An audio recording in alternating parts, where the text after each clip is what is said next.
Travertinni yuvib olsa ham bo'ladimi? Aka bu travertin, 2 siloviy travertin, 2 siloviy atachentalik jemshiklik lak bo'lgan. Bemalol yuvib artib olsangiz bo'ladi. Qishda sovuqga, yozda issiqqa chidamli. Hozir yuvib ko'rsatamiz. Ko'rsating yuvib. Mana loy. Mana loy. Mana. Mana.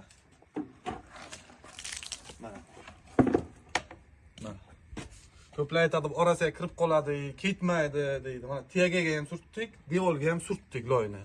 Mana xohlasangiz 5 minut kutamiz.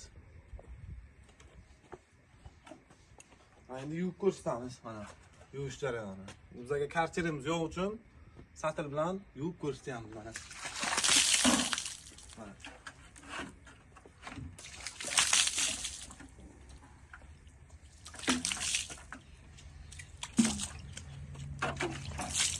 Ko'ring mana. Ishimiz qanday, garantiyasi ma'qulmi? Zo'r, gap yo'q.